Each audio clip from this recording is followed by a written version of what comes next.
There you go. Okay. Right. Evening, everyone. We do this, and it's become an annual tradition that Dee and I do this together.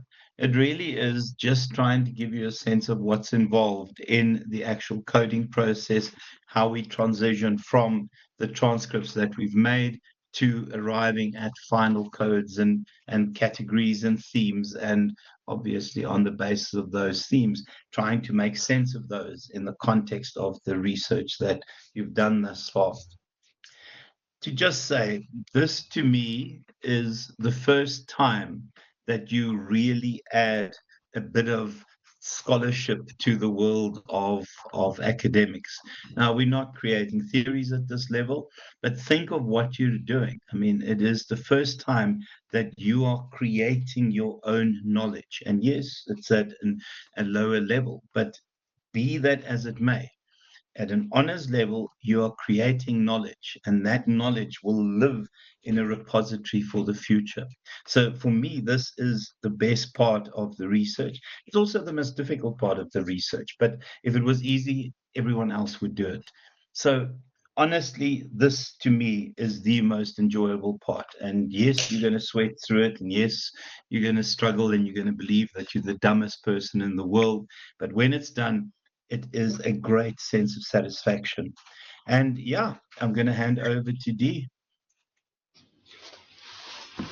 Okay, yeah, awesome. Yeah, definitely, guys. Like, it's going to be a bit of a tough process. But that being said, you have at least done this before in REMS, to an extent. I mean, I think it's going to be much more involved and more exciting now, given that it's actually interesting to you because it's your research.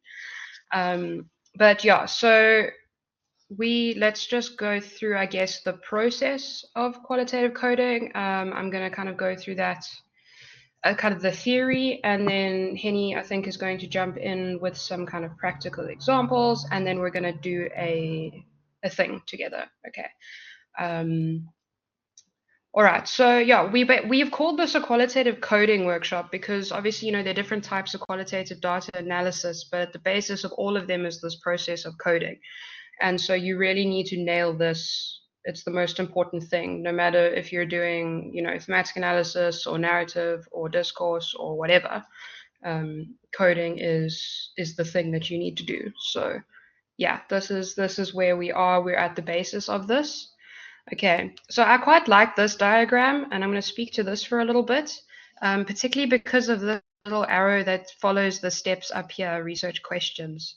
So I'm just going to start this explanation by reminding you all to keep in mind that at every stage of the research going through, and particularly now in this coding and analysis stage that you're in, you must keep your research questions, your research problem, your objectives in mind to keep you on the right track and make sure that what you are doing and now analyzing and will be writing up does actually speak to and answer your research questions.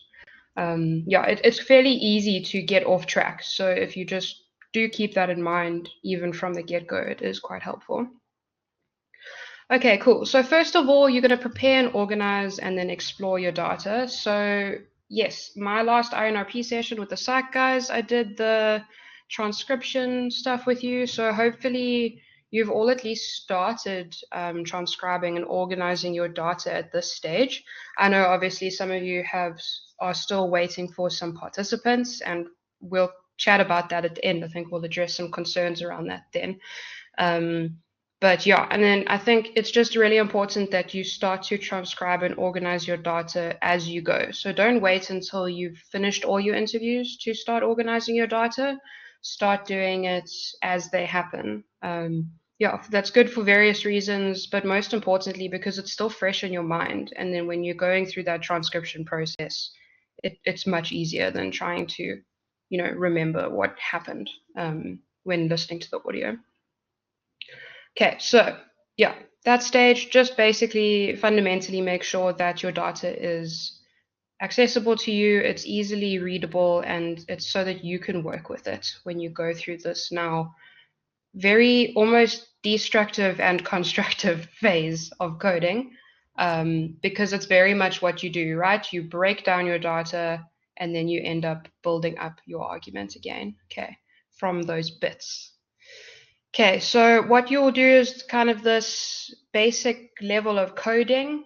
Um, and we're going to discuss now on the next slide exactly what codes are and things like that. But you're going to start the basic level, and this comes with that first look that you have over your data. So when you're going through, you're noticing maybe some trends. Maybe 5 of your participants have mentioned the same opinion on something, and then maybe you have some kind of keyword that signals that thing. It might be something as simple as like emotional reactions or neglect, or I don't know. I mean, sorry, management guys, I'm very psych, but I'm sure Henny will orientate his way more easier for you guys. Um, but yeah, that's basically what that is. You're Don't basically planting little underestimate the flags. intelligence of my psych guys. No, You're I just dealing thought with it might be superior boring. intelligence here. True. Um, yeah, so you're basically now like you're flagging, you're planting little flags everywhere that you will be able to come back and collect in your next phase. Okay, so once you've done that kind of first bit of coding, you think you've got quite a few running along. They look like they could be in different kind of themes. Then you start formally developing these category symptoms, really, listen to me, systems that you will now use to sort your evidence into. Okay, and then once you've got that, you will then be able to start your proper analysis of this, what is now your coded and sorted data. And yeah, this is when you will then start applying, the comparisons, models, or theories, or whatever is happening for your research. I don't know if anyone's needing to do visuals. I'm not sure really at this stage. Probably not, but yeah, if you were to draw some kind of spider diagram or something, that's when this would start happening. That might be fun just as a process for you guys. I often use mind maps to help me map things like this out. So if you're more of a visual thinker, that just can be a useful tool for you. Yeah, and then you write it up as the last kind of phase of this whole situation. Okay, so let me flip over. Yes, so with this one, I wanted to highlight this idea of inductive reasoning. Okay, so if you cast your minds back from what feels like 10 years now to the beginning of your methodology, your REMS module, we went over this thing of inductive versus deductive reasoning, and it really sits at the heart of qualitative research and qualitative data analysis is the bottom up thinking, that you're taking your data and then developing and theorizing from that. Okay, so yeah, as Henny said, obviously, honors level, you're not developing brand new theories. It's more of an application and theorizing, and then you are then developing, your knowledge contribution and your arguments from that, which is extremely valuable, obviously. Okay, do remind yourselves of that. What you're doing is really immensely important in the research world. Okay, um, which is why it's so hard. So it will be okay. All right. So bottom up, always think that you're not going top down. So as much as you need to be keeping your research questions and your theoretical framework in mind, and I'm going to speak to this now, um, you need to make sure that you're approaching it in an open way. So you mustn't narrow yourself down too much, only look for specific things in your data. Okay, your data must be open, and whatever comes out at you, you must let it come out and you sort that all out. And then you can do a pruning process where you maybe leave out a category that's just not as applicable to your topic. Okay. I'm sure your supervisors will help you guide you through that as well when you send in a draft at some point. That's one of the things that they will be looking for, is to make sure that the themes you're identifying all align and actually do contribute to your overall findings. Okay. Yeah, so this is just a variation on what you're going to see multiple versions of the same diagram on, but we're starting from coding, which is a very like little individual process. You're sorting, okay? Very much like sorting colors or Smarties. You are literally going to be like color coding or number coding or whatever, how your brain works, but you're going to be sorting bits of your data into groups of evidence, okay?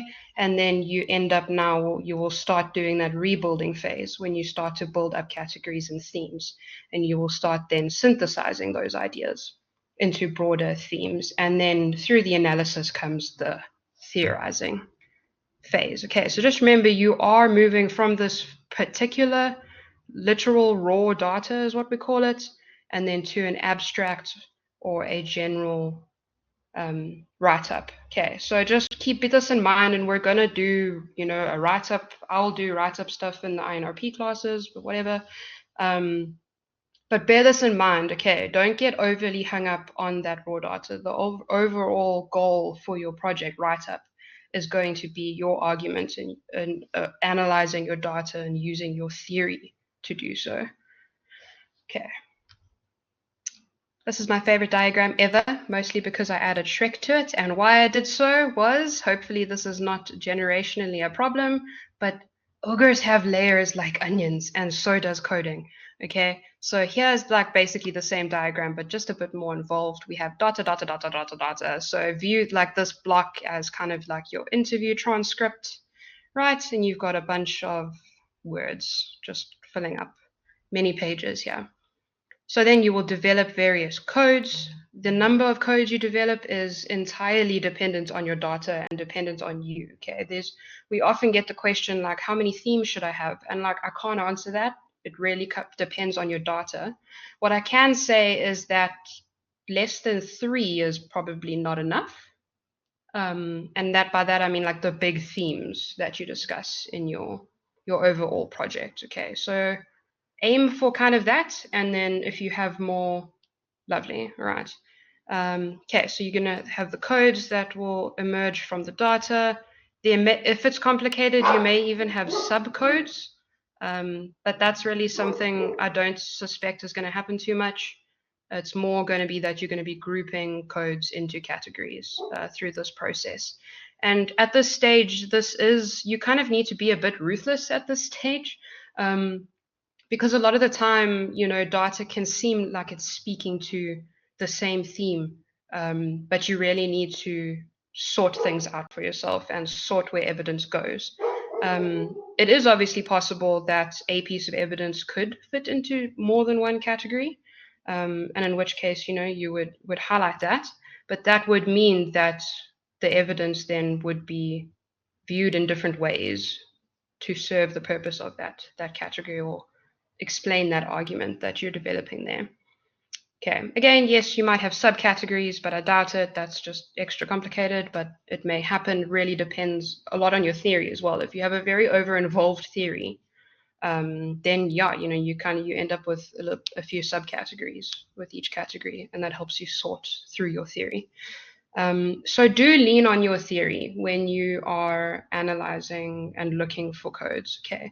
And I mean lean on and use, and not like be guided by, but don't use it as like a carrot on a rope, right? So don't narrow your focus. It's just that is the lens through which you are viewing your data. Yeah, think of it, I don't know those of you who wear glasses, but it's literally like putting your glasses on and you are now looking at your data through that lens. Okay. Alrighty, then you end up with your themes, and then again, eventually to the abstract general assertions or conclusions or even theories that eventually come out of this process. Oh, what happened to my picture now? Give it a second. Are there any questions at this stage?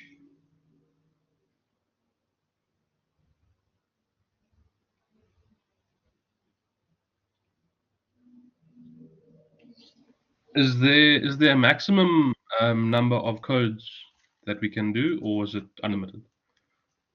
No. It's really completely depends on your data, yeah. Okay, perfect.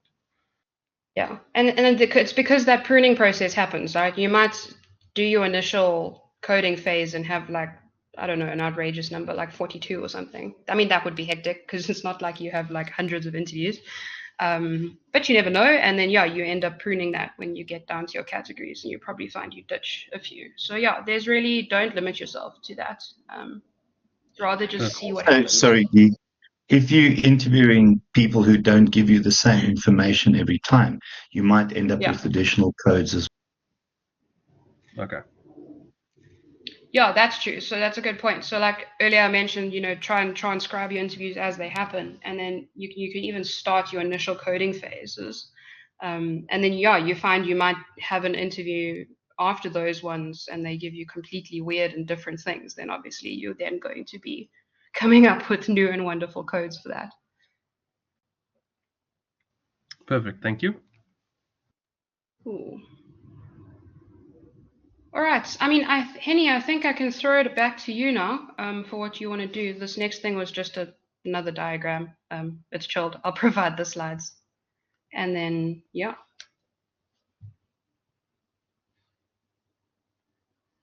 Thanks, Dee. Thank you so much. Let me share my bit as well.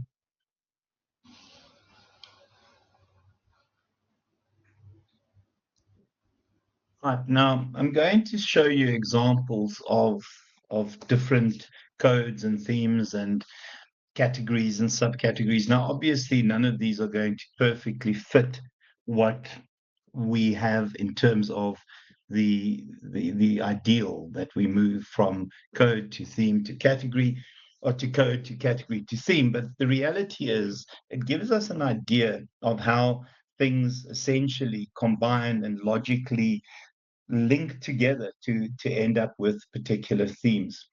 Now, some of these, yeah, the subject matter might not be ideal, and I apologize for the subject matter, but honestly, they were selected on the basis of being reasonably good. So, what you would imagine is over Sorry, Henny, here. just before you go into it, would Yeah. you mind zooming in a bit? I'm blind. Oh, golly. Yes, my apologies. Right. So if we start here, the important thing to remember in terms of this sequence here is that your interviews and the transcripts of your interviews are sitting over here. So remember, we transition from the transcripts to these different codes. In terms of the codes, these are logical combinations of ideas, words, themes, words, terms that capture essentially what a person might say in 3 lines of transcript. But it is the kind of logical connection between the bits of information. What you'll also see is that when we get to the codes, several people may say the same thing. So the important part of this is to remember the codes that you used when you were trying to describe a combination of ideas and bits from the transcripts. So the transcripts sit over here. So these are logical combinations of ideas that we try and capture in a single word or 2 words, and then from there we transition. And this isn't the ideal one, but they've used subcategories. I think the reason why subcategories were used here is, to be honest with you, I think the codes were very, very clumsy in this instance. So they then logically went from the codes to these subcategories. So in terms of what we would imagine will happen is you'll start with codes, and the idea is many codes summarize into fewer categories, and then categories summarize into even fewer themes. So this is not the most perfect set of codes, but what you can see by looking at the actual content in the codes, how they've transitioned to their subcategories, and then when you look at the subcategories, how they logically combine into that category, and then obviously in terms of the categories, how they logically combine into themes. What is important here is the best way to do this is to really know and understand your interviews and your transcripts. It's almost that idea of immersing yourself in the data and reading and rereading, because the better you understand the transcripts, the better you remember the details from the interviews. And remember, you also in the interviews will be keeping track of things that the person did during the interview, non-verbal cues, etc. You really have to spend time getting to know the content of the transcripts. You will read and you'll reread those several times. I have suggested that people do their own transcripts, but I know that some people are using AI to do the transcripts. I have no issue with that. It is, however, checking that that is accurate. But get to know the content of the transcripts. Once you know the content of your transcripts, you can then move to the next phase. So here you can see the codes and the transition from the codes to the category to the themes. The first bit in terms of the code, so imagine the transcripts sit over here. You can see what they've put into their codes and then how it's transitioned to there. It is an interesting one. I mean, I thought it was pretty well done, and that's why I've used this one. So those codes summarize into those categories, which then provided this particular theme. If you look at the transition, they make sense. Now, can I just say the one rule about when we look at other people's coding and their processes in transitioning to themes is that because we don't know what went on here, we don't criticize. We have to accept that the person has really immersed themselves in the data and that on the basis of that, they believed that these were the logical summaries of the bits and pieces of data that they had. And obviously, when we talk about data, we talk about the transcripts or we talk about first order data. Now, my kids are going to shout at me and say that it's data and that I shouldn't try and sound American. So my apologies there. Because Afrikaans, okay? So just remember, guys, sitting over here would be the transcripts, but you can somehow see the logic in the transition there. Any of those that stand out that you want to talk about, those transitions that are made. And remember, you'll be doing exactly the same in terms of the transitions that you make. Any questions and comments at this stage, or comments at this stage?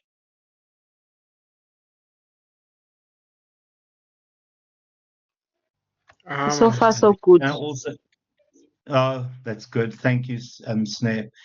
And just remember, I did say some of the some of the content wasn't great, but you can see there in terms of the concerns and the fears of what happens with the blood. And yeah, I don't know whether that's a logical category, but again, I won't criticize because I don't know what happened down there. But the transitions are important. The one thing, guys, that you have to try and do is when you make serious leaps and assumptions, is just in your explanation, when you write up your final findings, please just give us the breadcrumbs that went before. So in terms of the breadcrumbs, we need to be able to see that there are logical transitions. Because remember, these are leaps and assumptions. And yes, Dee's just sent me a message saying this is a really nice one. It is a really good one. But we also need to be able to at least follow your leap in assumptions. And that will happen when you start doing your write-up. I will spend a bit of time on what the write-up would look like. Yeah, this is a very nice one. We'll make these slides available and these documents available. This is a really, really good one. Yeah, so this one you can see here, they had a bit of a, I suppose, a summary of the transcript there, and then the transitions. This one for me is a bit cumbersome, but again, I will not criticize. But you can see there, so that would be what we would imagine would be the first order data, the transcript, and then they summarized that into smaller, meaningful units. And from there, they had their codes. And it's interesting, again, in terms of the codes, there is logic in those transitions. Have a glance at that to just see that we can follow their leaps and assumptions. Now, obviously, there's a further moment where they will explain their leaps and assumptions when we do the write-up. And as I said, that will come next. Anything in terms of that particular transition there? So this gives us a part of the transcript. Yeah, I think, can I just say quickly, like before anyone weighs in, Yeah, go. I think important to note here is that in the summary process, it's more that they've like condensed the evidence, but you'll see that there's still quotes from the actual evidence, right?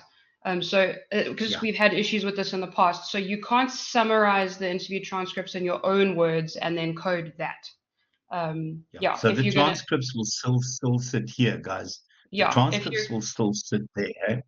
yeah, if you're gonna do this kind of splitting up process, just make sure that you're not changing the words because that can obviously change the meaning, and you don't wanna do that. Yeah. Absolutely spot on. Absolutely spot on. Right. That's the second one. Sorry, now let me just move on. Yeah, and I've put this in, and it is a bit silly, and I've kept it, and I really don't think you guys need to see this, but this is what an interview transcript looks like. I know this is ridiculous and silly to include this, but remember, you can see the detail, and it is a word for word transcript.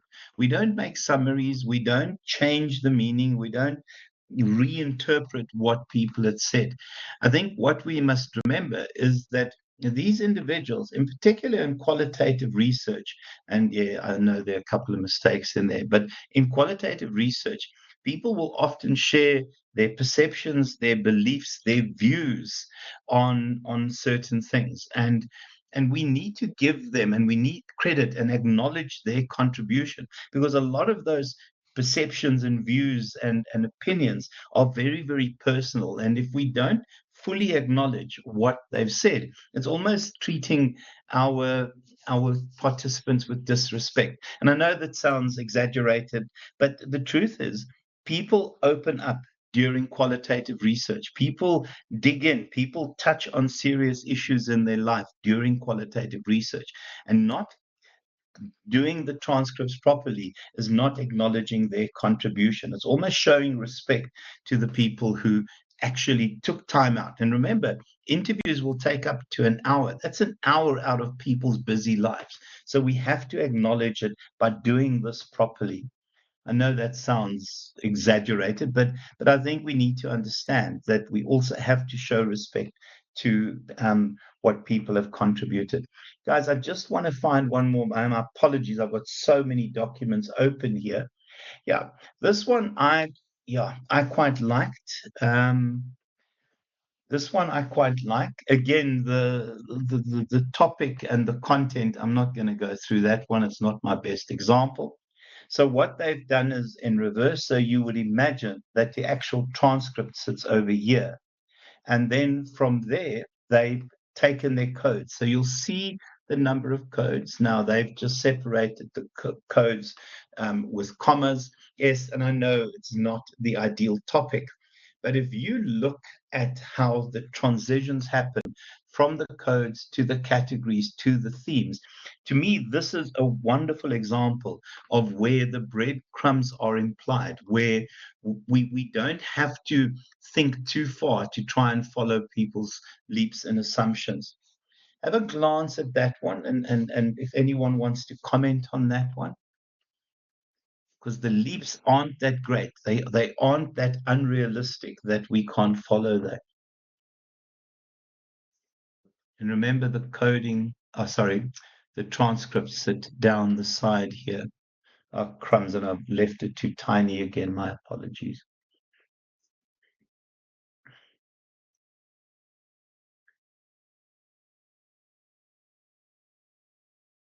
Sorry, I'm really messing around.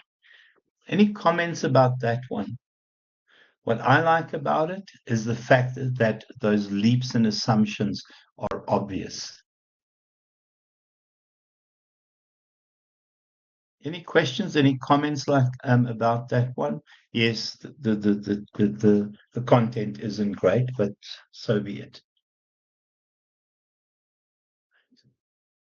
And then this one as well. Yeah, no, I'm not going to discuss that one. These aren't the greatest. Just to say also, guys, here they've kept some of those quotes. It's almost acknowledging the valuable contribution that people had made to their research. Please, you will see why these quotes are important when we start writing up the detail.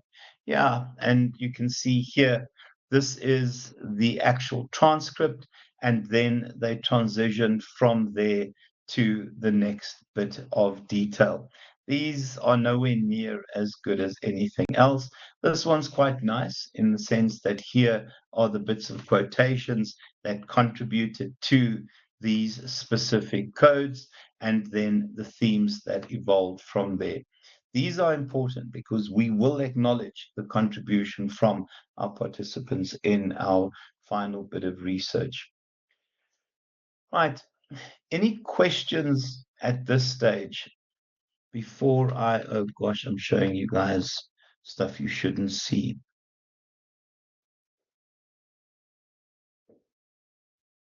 No, not that. I want to spend a bit of time if there isn't anything else. Sorry, I've got my student just telling me what she used. I'm just going to acknowledge. Oh, thanks so much, Ariel. Much, much is appreciated. Okay. Right, guys. So if we here look at the findings, interpretations of what I consider to be our top submission for last year in management, you'll see that the research was about the reintroduction of the mobile wallet by MTN, and 11 years ago they did it, and it was a real flop. So there were real concerns that it might not work this time around. So she went and interviewed young adults in terms of what they thought about mobile wallets. So you'll see here, in terms of theme one, she's called it perceptions of young adults in towards mobile wallets. And remember, guys, yes, you're using your theory to guide your coding, but you're not limiting yourself through that theory. Don't let the theory limit you, because we don't know where the research takes us generally. And in particular, when we do inductive research, we don't know where we end up. So yes, the theory is important, but goodness me, don't let the theory limit you in terms of coming up with your codes. Right. So what she's used here, and she's just given me the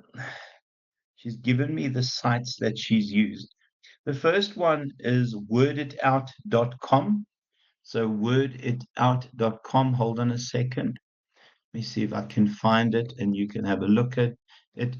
What she did with this is she used it as a verification of her own coding process. So worditout.com. Now, this isn't the actual coding thing she used. It really is a verification. I want to use just a bit of triangulation in terms of her own sort of verifying that she actually arrived at the right theme. So I don't know if anyone's interested in it. It's worditout.com. I will share it on here. It's a wonderful way of actually verifying your themes, and also a way of visually depicting that your themes weren't that far-fetched. Dee, any comments about that? Yeah, I think that's actually quite cool that you found a free tool for that. Because if anyone wants to use any of the actual like coding software, and obviously it doesn't do it for you guys. Like, don't be disillusioned about these types of things. But yeah, this is a function a lot of people use, sometimes called a word tree as well. Yeah, so it basically it helps you see the words that are most commonly mentioned in the transcripts, which obviously, yeah, it couldn't be really telling in terms of if you've gone down the right road with your codes. And I mean, at this stage, you never know. It could pick up something you've missed. So yeah, really, actually a very valuable, like a check So type of. I prefer this one. I prefer the word art one. I'll stick it in there if you guys want. It's a verification thing, guys. To also just say, and obviously there's software out there that will do the coding for you. When I did my last bit of study, I felt that the software, I don't know, came between me and the transcripts. I think I felt distant from the transcripts, and Mm. I then just completely ignored the software and verified it in a different way. Sorry, Dee. Yeah, like and the software on a lot of the time is it's a whole system. It's not just like using Word. Yeah. It is something you'd have to spend time learning how to use effectively as well.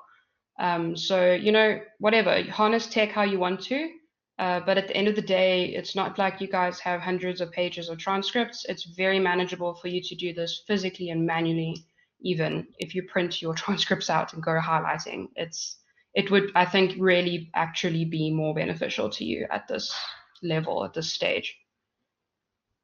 And that's spot on. Guys, I'm not going to take much more time. So this is essentially how the final report and the submission will be set out. So there is theme 1. So what you'll see is she gives us her own interpretation, her own definition, her own description of the theme. And then what she does, she gives acknowledgement to what was actually said. So what we can see when we read here, it is the fact that there is some logic to what is the actual theme over there. So the first part is create your own description of the theme. Remember, this is where you are adding knowledge. So here you are now writing your own bit of adding knowledge. And then I would then verify the knowledge by giving us, this is what the participants said.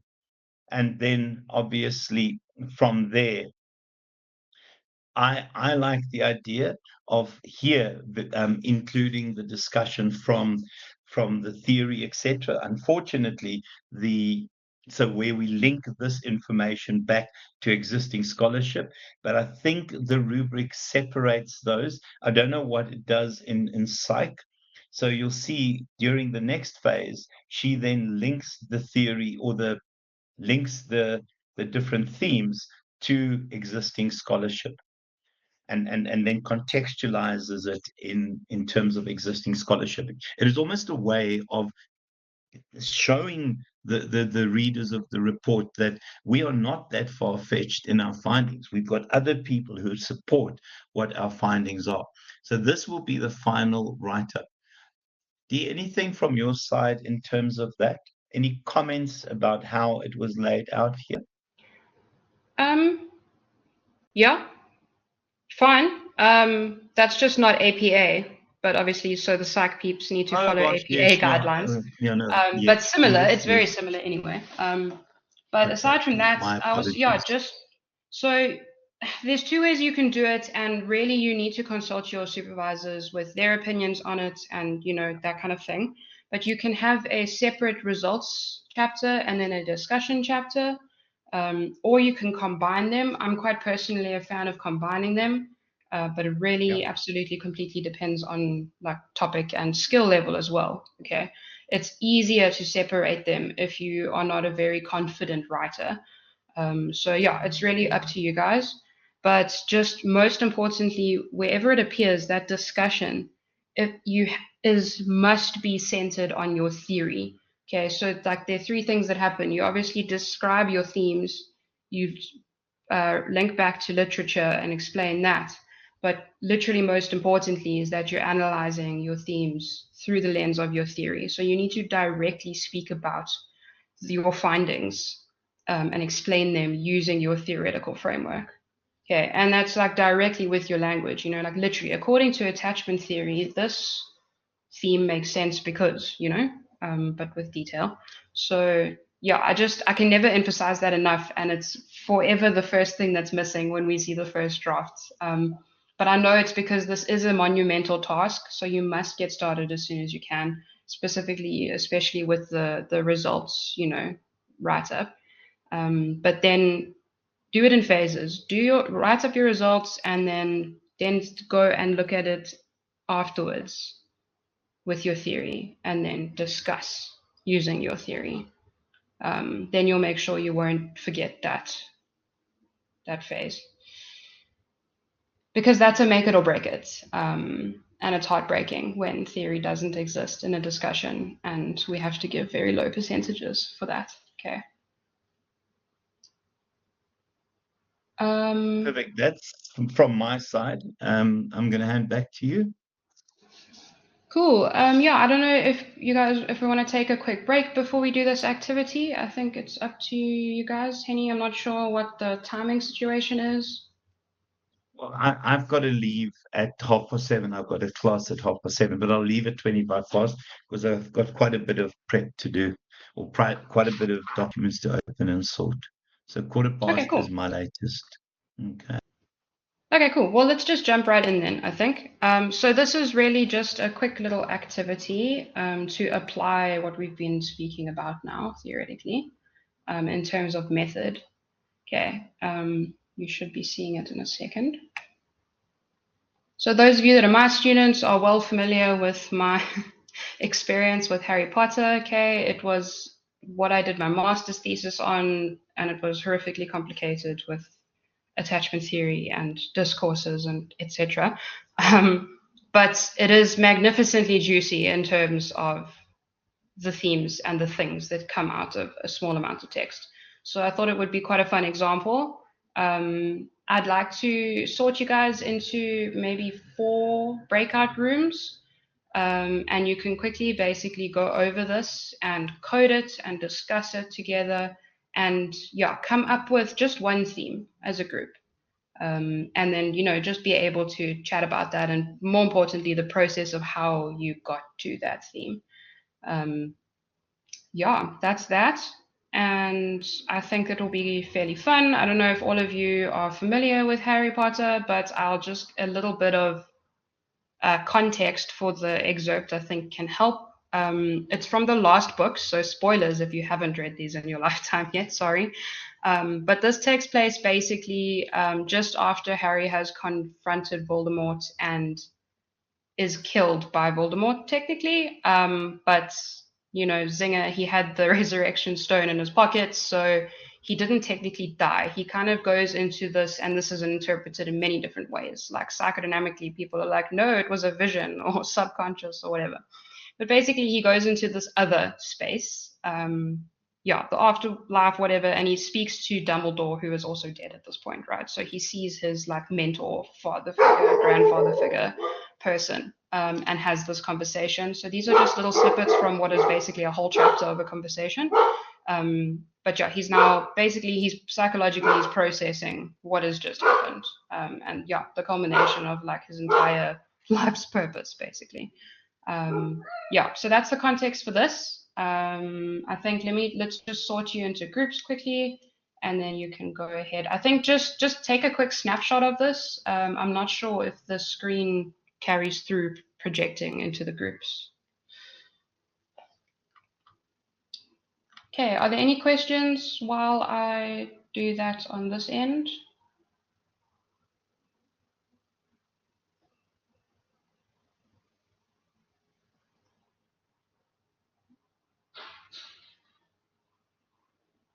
Yes, management people, you are entering a zone of discomfort. You have to do it as well. It's also just interesting, though. It doesn't have to be a psychological situation.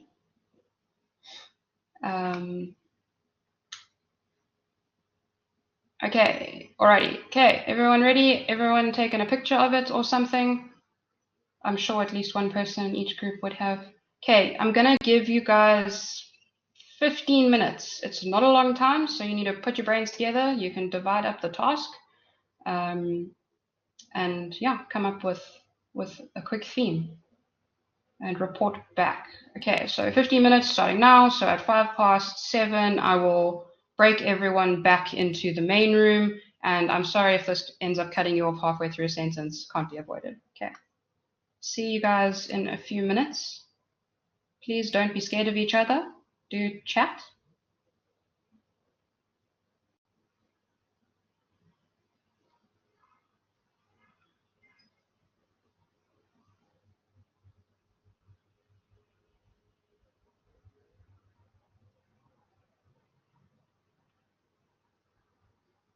Henny, you still here?